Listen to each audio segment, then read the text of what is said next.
So, ayan.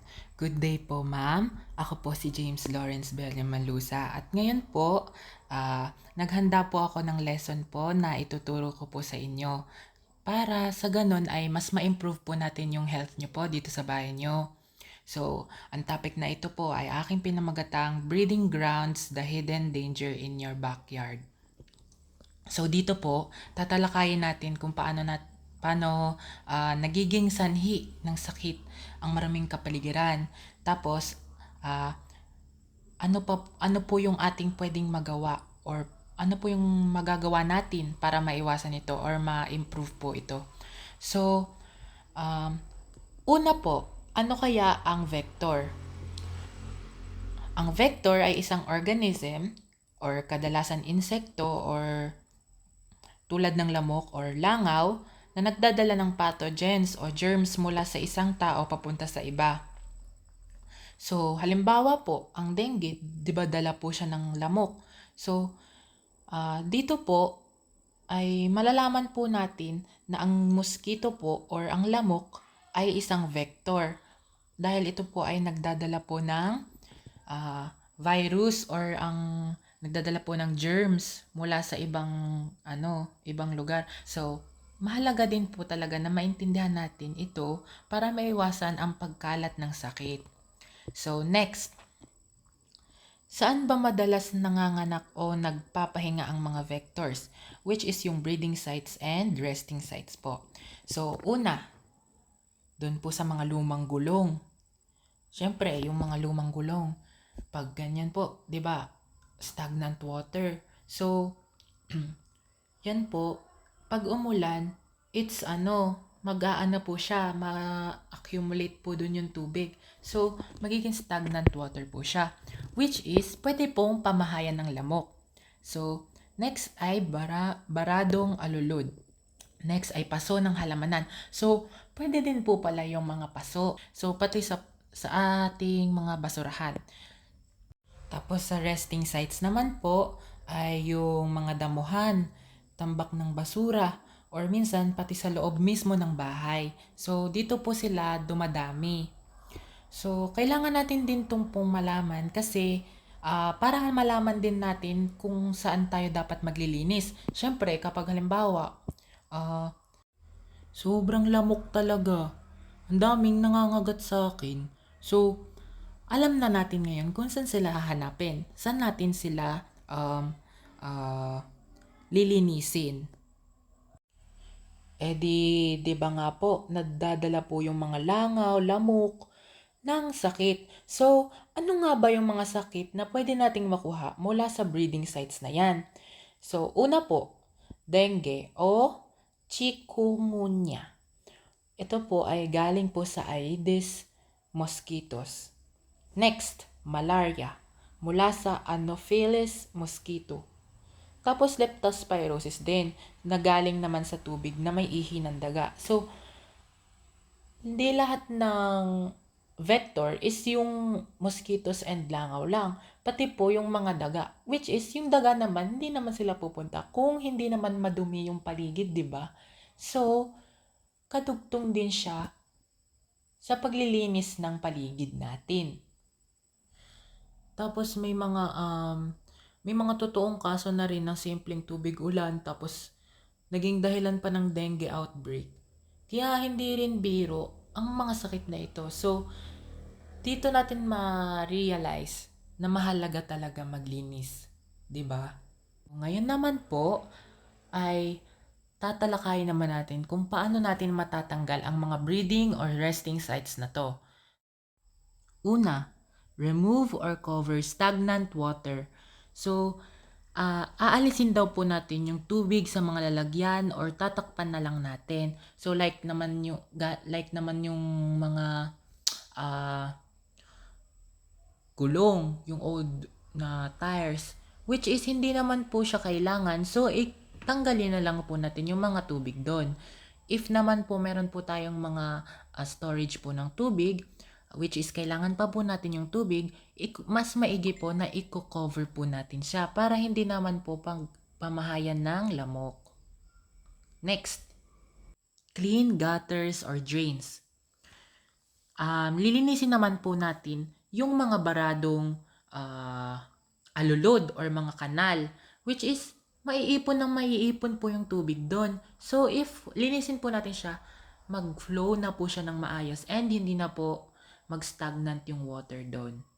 Dispose of garbage. So, sa pag-aayos lang po ng pagtapon ng basura, malilimitahan na din po natin yung panganganak ng mga insekto doon sa basurahan. So, pag inayos po natin yung pagtapon ng mga basura sa tamang lugar, is mababawasan na din po yung mga vectors and mas mababa po yung risk ng vectors disease, di ba? Trim vegetation. Ayan nga po yung sinabi ko po kanina. Pwede din po silang mag-accumulate po yung mga vectors po sa mga damuhan. So, pag pinutol po natin yung mga damo and yung mga sobrang halaman naman lang sa paligid, is mababawasan din po natin yung resting sites po nila, which is hindi na po sila magstay po doon. And hindi na po din to pamahayan pa. So, gagawin natin ito mamaya bilang actual demonstration. Bukod naman po sa paglilinis, may mga simpleng habits din tayo na pwede gawin upang ma-prevent po natin to. Example po, natanggal nyo na or nalinis nyo na lahat. Yan, nawala na po yung mga vector sites or na-eliminate nyo na po sila. Ano na ngayon? So next po is to prevent naman po na bumalik po siya or magkaroon ulit ng mga vector sites. So, ang una po is yung lagi po nating tatakpan yung mga water container natin. Pananatilihin na lang po nating may takip yung mga water container. Next is uugaliin din po nating linisin ang imbakan ng tubig. Para wala na pong matira pong tubig doon na pwede pang pamahayan ng mga lamok or ng iba pang vectors. So, kailangan na rin po natin i-proper waste disposal kasi sa pamamagitan po nito, hindi na po maging factor po yung ating basurahan na pamahayan pa ng mga insekto na vector. So, at kung pwede po, magkaroon ng community cleanup drive. 'Di ba po meron na po kayo ditong like general cleaning. So, maganda nga po 'yun, which is nakakatulong din po siya na mawala po yung mga vector sites po. And ma-prevent po na hindi na po sila ma-accumulate po. Ayan po. So, meron naman po ako ditong inhandang health quote na kung saan ay pwede po tayo mag-reflect on. So, sabi nga sa quote is, clean surroundings reflect a healthy community. A single action can prevent 1,000 diseases. Minsan naman, yung isang maliit na effort lang natin, tulad ng pagtatapon ng tubig sa paso or tanggalin yung mga tubig sa mga gulong, malaking tulong na din po yan sa buong barangay. And let's reflect on this na sa buhay po natin, kahit anong simple or kahit anong liit ng step na ginawa mo is mag-contribute din po yan siya sa inyong buhay. And it's not about kung gaano po ka great yung ginawa nyo, but it's about the kung ano po yung pwedeng mangyari, kung ganun po yung ginawa nyo. Like, marahil maliit na bagay lang po ito, pero sa ibang tao is makakatulong din po tayo na mawalan po syempre ng lamok or ng mga insekto, 'di ba?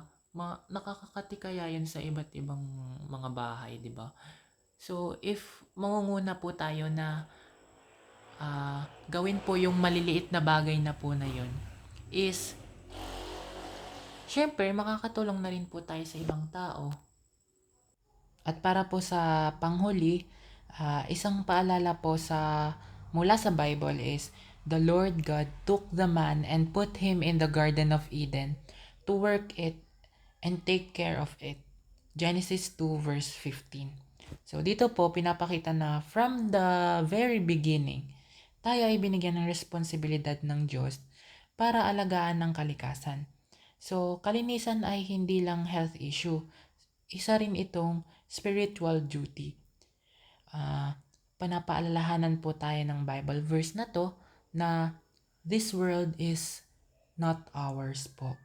And technically it's ours, pero it's His creation po. And He would be very happy if we would clean and hindi po natin pabayaan yung paligid natin. And hindi lang naman po siya yung magiging masaya, kundi magbe-benefit din po tayo from it, na magiging healthy po tayo and malayo po tayo sa mga sakit. Sana po ay may natutunan po kayo and sana po ay maisabuhay po natin, hindi lang po ninyo, pati po ako na inyo pong student nurse, na ang kalinisan ay hindi lang tungkol sa physical health. Ito rin ay moral at spiritual na tungkulin natin bilang tagapangalaga ng kalikasan. Yun po, thank you po sa inyong pakikinig and may God bless you po.